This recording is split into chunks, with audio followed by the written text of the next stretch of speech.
Let me tell you of the days of high adventure.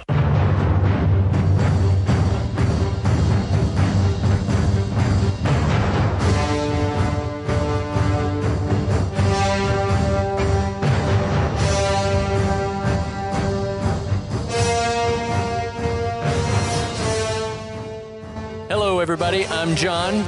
And I'm Kevin. And this is 6 Degrees of Schwarzenegger, the podcast where we take a long, hard look at some of our favorite action movies from the era of...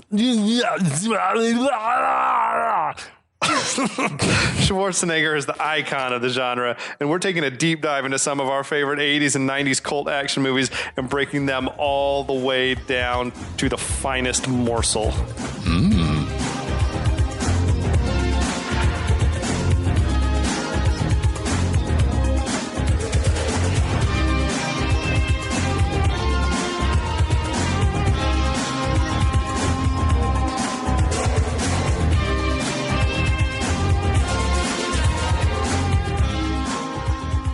What is up, everyone? Hi, Kevin. Oh, delicious. Oh, my God. Where did that come from, baby? That came from Athens, Georgia. I love it. What are we drinking over there? I'm still partaking of the Terrapin Brewery's Recreation Ale. Delicious. It's a nice, perfect summer beer. And I'm still nursing this Wilderness Trail bourbon from Danville or Dansville, somewhere in Kentucky, some small distillery. They're doing things right with their single barrel. We hope everybody's doing well. How are you, buddy?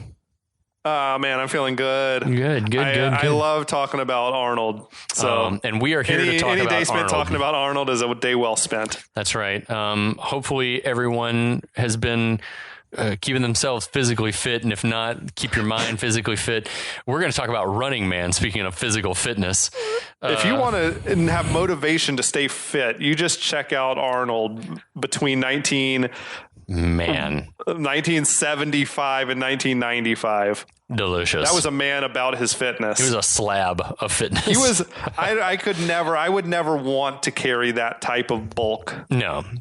But man, he was trim and shredded up. When you think about and everything that we've already talked about Arnold, like Arnold's life was built around discipline for sure, like a lot of self-discipline, you know?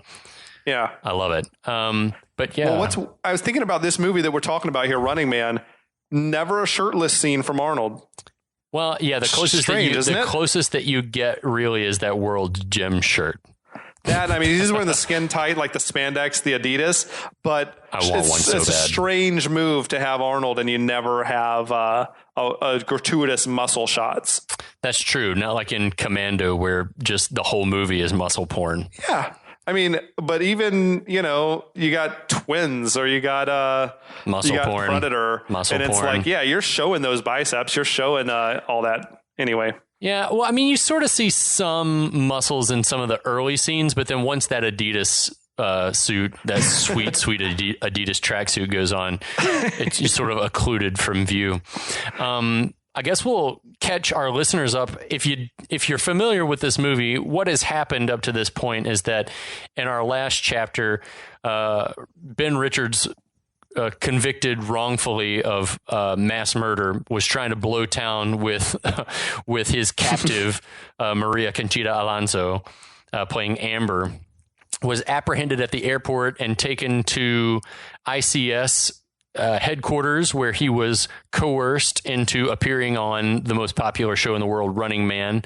He agreed to do it to save the lives of his two former prison mates, Weiss and Laughlin. Who he didn't really have love for those guys. No, he didn't. When they were in jail together. But you get that he's sort of a stand-up guy. He was willing to take a fall for the team. And then while this is happening, he agrees to do this. And while this is happening, we see that Amber is starting to sort of get suspicious about ICS's goings on.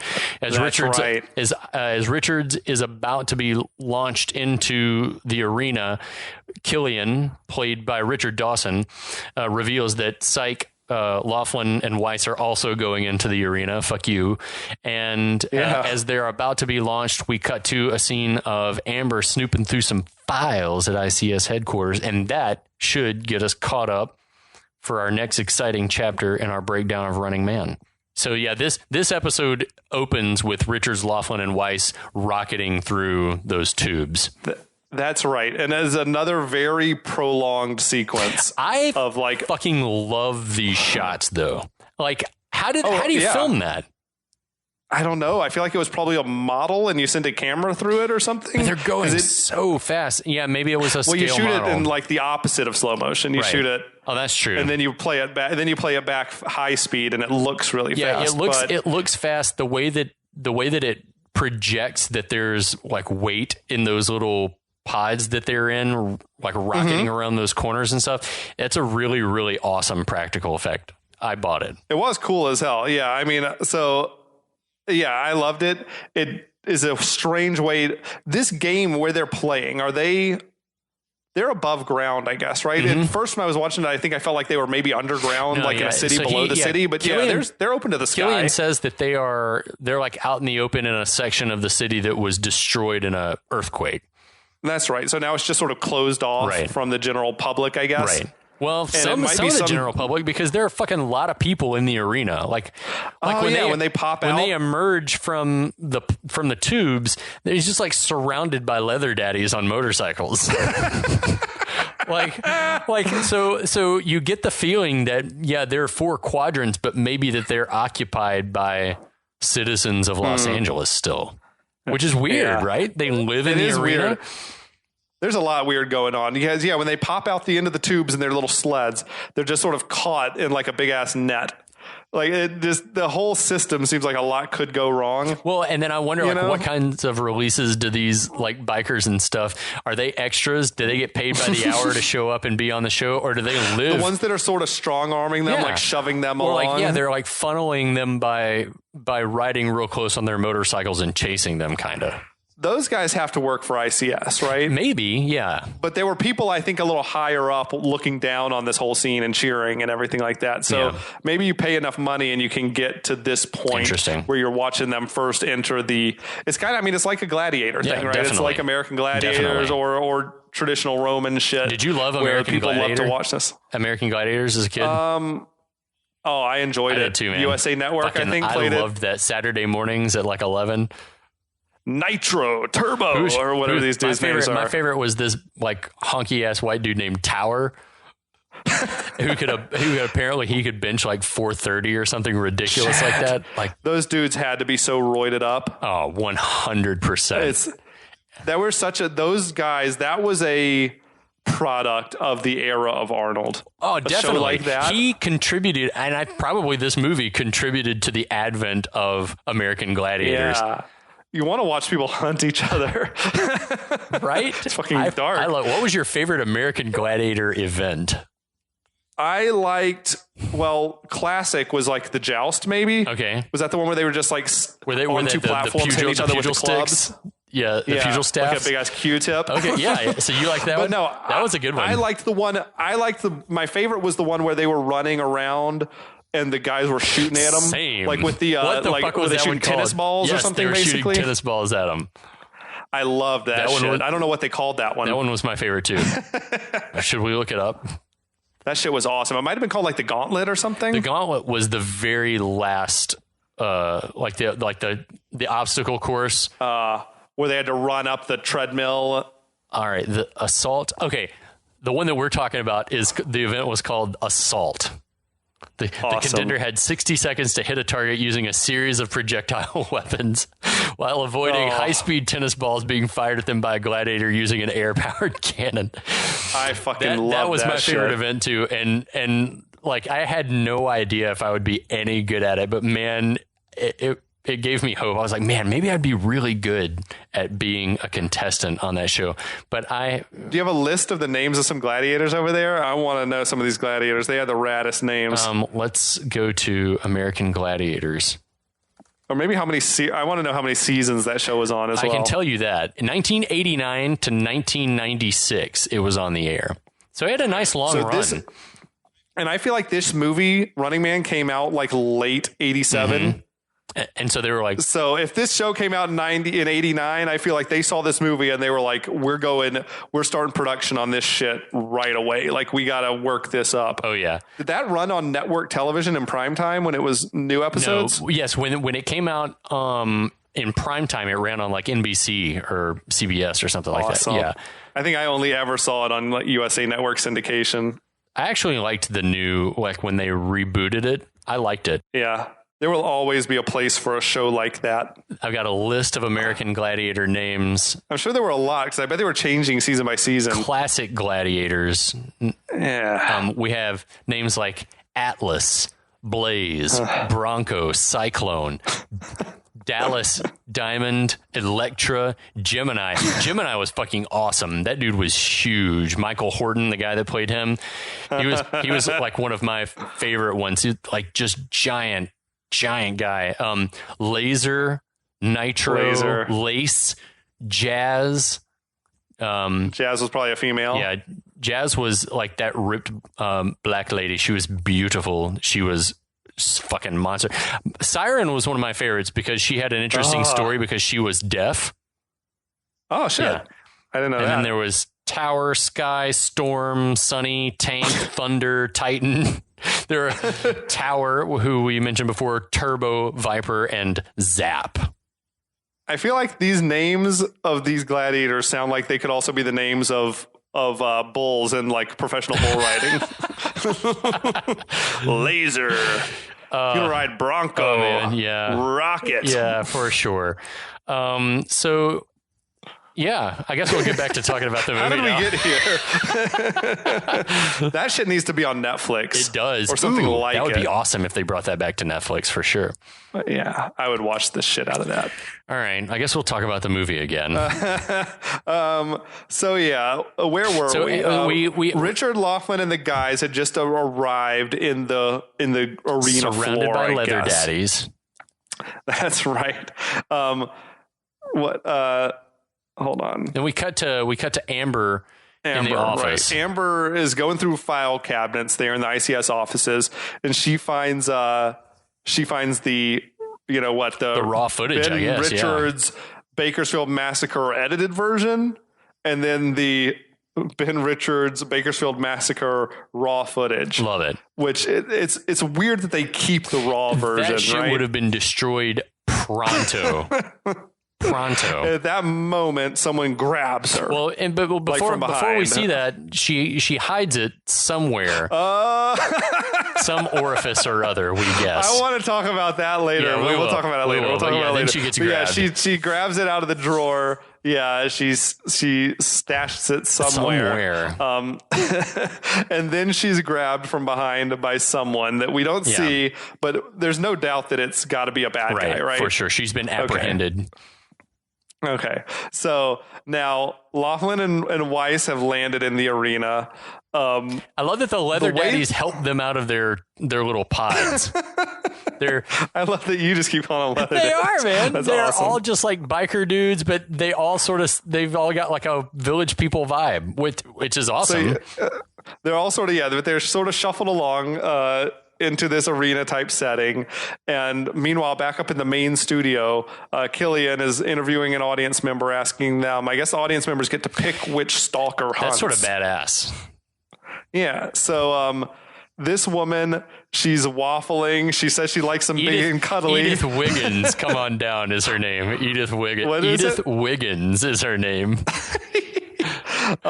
Yeah, she says, "Oh, I don't know." She's like, "I like them big and cuddly." My husband and my little boy have their favorites, but I like my men big and cuddly. So she picks Subzero. Oh, we also see during this like the back and forth shots from the studio to the street, like the street level where people are like taking and making bets on stuff. So there are like side games going on about like the success of the stalker to track down the contestants. That's right. So she selects Subzero, who enters the arena. He's like big. It's the Professor Toru Tanaka.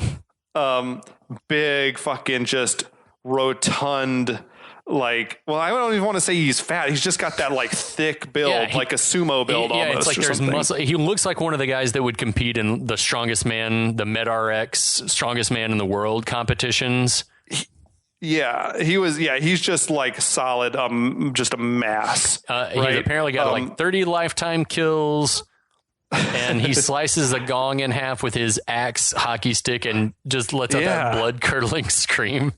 He's awesome. Yeah, he's got this crazy ass blade that's shaped like a hockey stick. He's got this whole hockey vibe about him or whatever. Like that's his character, which is interesting. Hockey themed murderer of stalkers who we will be introduced to that include Dynamo and the dude on the motorcycle. Where does Subzero and also Jim Brown and Captain Freedom? So if we just take them all in, taking stock of all of them, where does Subzero fall on your scale of favorite stalkers? Dynamo's got to be the worst. Dynamo's hands down the worst. Even as an opera singer, Dynamo sucks. Subzero is pretty high up there. Yeah. I like Subzero a lot. I liked, I think his name is Fireball, Jim Brown. I liked him a lot. And that motherfucker can fly too. That's sort of badass. We didn't really get to see much. We'll get to it, but we don't get to see much from Captain Freedom. Right. But yeah, no, I was digging Subzero. I'm not sure what the relation is between hockey and him being, Japanese or whatever. And they're talking about he dices them up into bloody quivering sushi, which I'm like, okay. You're reaching, but I mean, they have winter sports in Japan. It's a thing, but still absolutely it's very strange. Not their jam to my knowledge. No, not at all. So yeah, back down in the arena, Richards, Laughlin, and Weiss are being sort of herded into the game area. Captain Freedom is working as like a sideline reporter almost, or he's reporting from the Stalker locker room. I love that. It's very much like Monday Night Football or whatever else you might watch. He's like the retired guy. But I love that he like starts the anecdote, but is like cut off, like Gilligan cuts him off, like he's a has-been. It's so funny. He looked like he legit had his feelings hurt when Gilligan interrupted him. It's so funny. And dude, who were all the other like buff ass dudes in the locker room? Just wannabe stalkers? I think there were maybe other stalkers. Yeah, but not the most famous ones, I guess, right? Yeah, I think maybe the studio, maybe Gilligan gets to decide which ones are available on a certain night. But maybe. But I love that Gilligan cuts him off and announces that the trio has entered the first quad. That's right. I think it's Weiss who's like, it's cold. Do you not realize you're standing on ice? Yeah, they're trapped in an icy area. Of course it's cold. Yeah. But so, anyway, that was funny to me. They're trapped in this sort of ice arena. Subzero enters on skates, right? And he just starts kind of beating them down. Just bumping them, body checking them and stuff like that. Oh, dude, the people at the watch parties and all this and were dressed in fucking high 80s style, man. The 1%. It was incredible. Yeah, the rich people of the world were watching. It was shit out of American Psycho or something. Yeah, it was fucking that party at Weekend at Bernie's. Shoulder pads and jackets, sleeves rolled up and collars popped and skinny ties. It was giant hair. It was awesome. Yeah, it was pretty fucking badass. So Subzero, he knocks Weiss down and knocks him into a goal, like a hockey style goal that sort of closes around him like a trap. Yeah, springs a trap. Yeah, it's weird.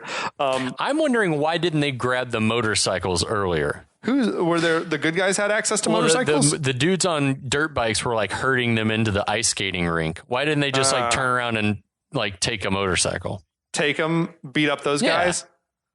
I don't know. There's a lot of this movie that just needs to happen the way it happens, right? I guess. I suppose so. Back in the studio, Gilligan is presenting the audience member. What was it, Edith? Edith Wiggins. Yeah. He's presenting Edith with these door prizes, VHS box set of Running Man. That was so indicative of the time because still I can remember game shows on Nickelodeon and even on Jeopardy and Wheel of Fortune where contestants would win the computer version of the game to take home and stuff like that. Yeah. It's very... You're just advertising the products, right? Big time. But Richards, he's trying to help Weiss get out of that trap. But Subzero shoots this sort of exploding hockey puck. Yeah. at him. It hits near him. It's like a concussion grenade. Yeah, It sort of knocks Richards down, knocks him out of commission for a little bit. It might have been the same thing that Carl rolled out in Die Hard at the beginning. He's like roll it out on the floor and incapacitate the security guard, that worthless security guard. So then Laughlin comes out and he's trying to help, but Subzero attacks him and he's got him down and is hacking at him with the stick. Yeah, I mean, the people are fucking bloodthirsty. Like the lust for blood is strong on the audience. That's the name of the game, man. I guess. Yeah. But Richards comes to and he comes back and he rescues Laughlin. Dude, it's fucking straight nasty. Yeah, it's a brutal way to go, but it's fucking awesome. He rips the arena is sort of lined with razor wire. Yeah, so you imagine it's like so the contestants can't like run up a wall and escape or something like that. Yeah. But so Richard sort of rips down some of this razor wire and has strung it up sort of across the arena, I guess. So when Subzero comes skating at him, he skates right into it and sort of gets it wrapped around his neck, and his throat is just like cut. Yeah. He bleeds out, whatever. It's pretty fucking gruesome, really. That's a rough way to go. And the crowd is understandably stunned. That's right. So does a normal Running Man episode end this quickly? Like the first guy gets killed in 5 minutes? I think a normal episode of Running Man is 3 hours. So what would happen if they had just been killed here? Then it would. Then it's just over, or do they bring out another? They got another contestant waiting in the wings. I think they have other contestants, because it was sort of like if you remember in American Gladiator, if a contestant got injured, like if they rolled an ankle or something like that, which happened on the show, like they bring in a backup gladiator who would come in. And that was always awesome, is when guys, I can't remember if I feel like they did assume the points that whatever gladiator or whatever contestant had like accumulated in the show to that point, that they picked up those points. But I was always rooting for those guys, because they came in, they were just in the back, like warming up or whatever, just in case someone got hurt, and then came out and like jumped in and like, you try to do the best you can. I only ask because like the audience is just, the crowd is stunned. Yeah. Like as if this never happens. Right. You get the feeling, that's what had me. It makes me wonder then how do they normally fill a show? But that's weird, because last season 3 guys allegedly won. Maybe they normally just elude the stalkers but don't kill them. Right. Maybe that's the way it goes. Yeah, it makes sense. Like, because obviously you just have to work your way through the 4 quadrants. It doesn't say you have to kill the stalkers. They don't. Right? Like maybe you just hide and sneak so you're through. saying that Ben Richards is a new flavor to their Baskin and Robbins Sunday. He is pretty fucking murderous. Yeah, he's not just trying to run through there. He's like, I'm going to neutralize the threat, motherfucker. He enjoys killing. He just doesn't like killing innocent people. Right, exactly.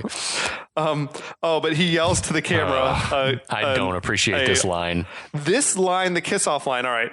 Here is Subzero. Now Plane Zero. Okay. Not good. It doesn't even make sense. I mean, I guess you can say a person is a zero, but it just doesn't make a lot of sense. Maybe like, why not like absolute zero? Yeah, there were better lines that could have been written to Sousa. Or here's Subzero, now just a zero. Or something like that. Something would be better than Come now. on, Steve. Zero. Yeah, D'Souza, we're definitely going to tag you. We're definitely going to at you. This moment sucked. I hope he's on social media. He's probably listening right now. Why wouldn't he be? He's got nothing else going on. Street Fighter ruined him. No, don't say that. Kidding. We love you, Steve. Actually, yes, we do. Your writing in the 80s was fucking top notch, my dude. Steve D'Souza made our childhood what it was, Kevin. We have him as much to thank as anyone. So Richards and Laughlin are like dapping it up with each other, high-fiving and stuff. Yay! The mood in the studio, very somber. Yeah. Then he drops his second one-liner for the kill. I think it's Weiss says, "Sure glad we took care of Subzero." And you got fucking Richards. Yeah, he was a real pain in the neck. Boo. Oh, boo. Why? Yeah, I love that. One-liners for days. And it's at that moment that to, I guess, get the contestants running, some like gas starts pumping into the ice skating rink. And so Richards and the boys have to like mosey on to the next quadrant, or at least in the direction They're being like funneled through the thing. Gilligan, he's like on the phone with the Justice Department trying to smooth things over. Yeah. He makes a weird Gilligan's Island reference. You want ratings and people in front of their TVs. You ain't going to get that with reruns of Gilligan's Island. And then there's this pregnant pause. The one with the boat. I love that this takes place in a world, like in the real world, and that people don't remember like classic TV. Well, I was wondering, like, how does a Gilligan's Island reference still play? To people like you and me, but yeah, or maybe even people like like maybe a decade younger, like my sister. But then I think my nieces would have no idea. My nieces who are like late elementary to middle school age would have no fucking clue what Gilligan's Island is. I used to watch the shit out of Gilligan's Island. That was another TBS staple, like weekday mornings. Gilligan's Island and Happy Days. I love me some Happy Days. I do. I love the Fonz. Yes. Oh, man. The epitome of cool still to this day. So we've got now the next audience member, this goof, is having a real hard time picking a stalker. I don't know. I don't know. This dude is such a fucking milquetoast. Like, he's just like so indecisive. He says he really likes Buzzsaw and he really likes Dynamo as well. So Gilligan says, you know what? We're going to send them both in. I'm guessing maybe what it must be is that the Justice Department is not happy to see Richards killing anyone. Like, maybe that's why they say they normally don't allow military prisoners to be part of the show. Maybe it's because these guys are trained killers. That makes sense. I don't know. But yeah, this dude's name was Leon. He was like such a fucking mook. I mean, he's like, anyway. Gilligan lets it fly, though. He lets his indecision make the decision and sends both. Yeah, fucking send them both in. Buzzsaw and Dynamo. And I love the we get the aside from Gilligan's assistant saying that ratings have spiked, and also we caught a broad snooping in the archives. That's true. Let's talk a little bit about Buzzsaw and Dynamo. Yes, please. Let's talk about Buzzsaw first. Yeah, let's hit Buzzsaw. Yeah, Buzzsaw is introduced first, I think. He's this chainsaw wielding maniac. He is roid rage personified. Yes, he reminds me of like the Smasher from Over the Top. We fucking love the Smasher, baby. Or any number of probably pro wrestlers of that era. His theme and look are self-explanatory based on his name. He's just this hulking badass with chainsaws. Yeah, he's like beet red skin, bleached crew cut. But that's because his blood pressure is astronomical. Oh my God. Astronomical. Yeah. Like, man. And then we get Dynamo. He is an enigma, shall we say. I was going to say, I think you probably have a affinity for Dynamo. He's kind of like a hefty dude. He was, he looks like he's wearing a light bright. He is played by this guy named Erland Philip van Lent de Hoyde, who was a Dutch-American actor, opera singer, and amateur wrestler who came from a family of opera singers. And he really, he doesn't have a bad voice based on the little bit that you hear in the movie. It's not great. I was going to ask you, were you impressed by the chops? He doesn't have a bad voice, but this is apparently his last role. He died of heart failure a few months after this movie came out, which was really, really sad. I didn't know that. Bummer. So he comes out singing literally the last the last sung lines of an aria from Mozart's opera Marriage of Figaro, Le Nozze di Figaro, if you're feeling sophisticated. And the Italian aria translates, and he's singing it in Italian, but it translates to, already the hope of vengeance consoles my soul and makes me rejoice. So he's singing about vengeance. And it made me wonder, does Dynamo sing like a different aria every time he comes out, or is it always the Count's aria from Act 3 of Marriage of Figaro?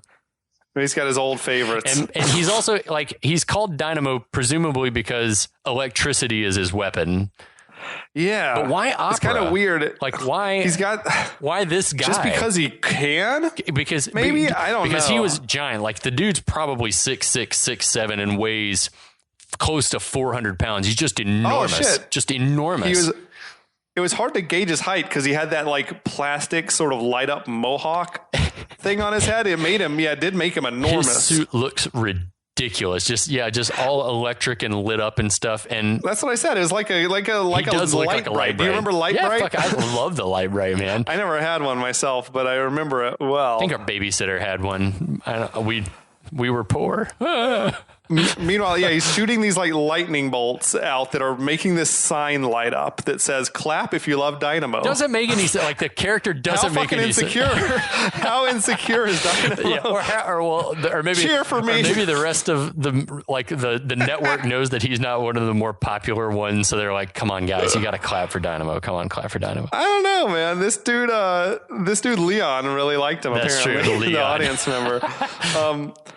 But yeah, so. Anyway, that's wild. We've really upped the ante from, I think, even from Subzero. Yeah, for sure. Yeah. These guys are characters for sure. Over the top. Like a truck, like a machine. So Gilligan has had Amber dragged out by Sven Ole Thorsen as a bonus contestant. Yay. I love this bit. I do too. So they claim she's here because she's immoral and she's got all this contraband stuff in her apartment. This bit of the script is maybe some of the best writing that D'Souza did in this movie. Are you talking about that? He's like, she's promiscuous. She has relationships with 2, sometimes 3 different men in a year. How lascivious. It's her. Yeah, she apparently they claim that she hooked up with Mad Dog Ben Richards. That one's a lie, she says. I love that. So that one's a lie. Yeah, her. But I love the voice on the announcer. The dude's voice is solid. He's like, he was a killer. Her Confederate, her lover. Mad Dog Ben Richards. I love it. I mean, they should have stuck with the Butcher of Bakersfield, but I also like the Mad Dog. Yeah. That one's a lie. Yeah, it's so good. I love that. That's sort of the admission that the rest of it's true. I love so that. good. So good. So they're going to launch her into the game, I suppose. That's right. The crowd is loving it. More cool shots of things flying fast around corners and down tubes. Yeah, that's cool. And then meanwhile, down on the arena floor, Weiss has noticed that all the camera relays that are all over the arena, they're all pointed not up to the sky or like towards a satellite or a tower or anything like that. They're just pointed in towards the center of the arena. That's a hell of a thing to notice when you're being chased and hunted like that. But I guess this makes him deduce that the ICS propaganda machine must be transmitting from somewhere inside the arena. Does that seem stupid to you? Oh, yeah. That's a terrible place to keep the uplink to the satellite is in the arena. It's super dumb. I mean, I guess it's an area that's sort of closed off from the public. It's supposed to be secure, I guess, too. I guess so. But yeah, and it's surveilled all the time. I'm willing to admit ignorance and defer to Weiss's wisdom on this point. He's proven to be right. That's I'm not sure that logically it makes sense for ICS to be set up this way, but it's right. But yeah, they sort of break it down that the mission now is find the uplink, crack the code, and get it to Mick so he can jam the network. Right. Richards, he wants to just go on through the game and try to get out of there. Jam it up your ass. Forget this crazy uplink business. They need to keep moving or die. He's got a point. He reluctantly goes along with them, though, I guess. Because you get the feeling that, they're running the other way, and he's like, God damn it, and like is reluctant to follow, but he's just like, fuck. It's kind of, it's like what? It's like when you got like C-3PO and R2, and he's like, oh, you go your own way. And then he's like, all right. I'm not going that way. It's much too rocky. No more adventures. The guys are trying to hide, kind of, but I feel like in this setup, cameras are seeing everything. Yeah, so for sure. But they're laying low, and they feel like maybe they've sort of found where perhaps the uplink is. Right. I don't know. But Amber somehow is caught up with them already. Like she just appears. Well, she didn't have, I guess she just breezed right through a quadrant because there wasn't a bad guy, but that seems weird. I guess she's a bonus contestant, so maybe it doesn't mean that she can just catch up and become part of the game immediately as opposed to having to face her own stalker and immediately dying because she's by herself, maybe. I don't know. That's true. Yeah, I don't know. But I was just like, wow, she caught up quickly. At about the same time now, Buzzsaw and Dynamo find them, and the good guys get sort of separated into pairs. Right? Was he Buzzsaw on his bike and Dynamo in his dune buggy? I guess. Yeah, it's like this goofy little car. It's got that sort of kit from Knight Rider, like red lights flashing across the front. Yes, exactly, right across the front. it's so hokey looking, man. Yeah, Buzzsaw is like riding around on that dirt bike. He's got the chainsaws in both hands, which, seems a little dangerous. Yeah. But yeah, so they get separated. I think Richards and Laughlin are being chased around by Buzzsaw. Right. Meanwhile, Amber and Weiss, they're being chased by Dynamo. Right. Now, Weiss is like dead set on finding that uplink. So Amber is just sort of running along behind him. And somehow she knows his name really well already. Well, maybe she just keeps saying Weiss. Maybe was he famous from the news? I think that maybe because she'd been in the studio that day, she just knew the contestants' names, and probably like her agent or whatever that sent her into the thing was her court appointed talent agent was probably like the contestants you'll be in the arena with are Ben Richards, Laughlin, and Weiss. And yeah, that's a good question. Do you think she went through all the paperwork and all that processing stuff, all the barium injections and the medical shit? Like she had to have. I feel like everyone has just rushed it. Everyone has to, because we see right before this that that they're being tracked, which doesn't seem fair. Yeah, that's why, like, the game is rigged. Yeah, the game is rigged big time. I gotta say, man, I thought Amber looked kind of nice in the spandex Everyone suit. looks good in the spandex suit, man. Well, I wouldn't. Yeah, you would. You would rock that shit. It's form fitting, baby. But yeah, we got Weiss and Amber, and Weiss is trying to break his way into the uplink area. Meanwhile, there's Richards and Laughlin. They're trying to sneak into some sort of big warehouse type area to hide. Definitely like giant searchlights shining right on them as they were running toward that building. I mean, there's no hiding in this setup. That's right. We know what quadrant you are. Stacked. Do you think that the stalkers are receiving like audio feed of like where they're going, or that they like tracking devices or something? The interesting thing was, how did Amber find them? And just in the whole wide world, I wonder if some person just sort of escorted her right to where they were. She was being funneled by dirt bike gangs also. I think that the dirt bike gangs... But do you think they took her all the way through the first quadrant and to where the guys thought they were hidden? Or around the first quadrant. That she landed in and then they hustled her up towards her starting line, which is where everybody else already was. Like in that area. That's my guess. Anyway, I'm kind of curious about the Stephen King story now, and if there's how long or short it is, and how much details in there. I've been wanting to get it, but I've made a pact with myself that I won't buy any more fucking books until I read all the ones that I have, and I've got 2 shelves sitting right next to me of books that I've got to get through. There are fucking a lot of books. It's always a challenge. Was the name of that one, was it just called The Running Man? It's called The Running Man. Okay. I think it's a novella or something. I think it's probably pretty damn short. Let's get it, and when we'll weigh in. I'm going to read it before next time. Psych. I'm not going to read it. That's awesome.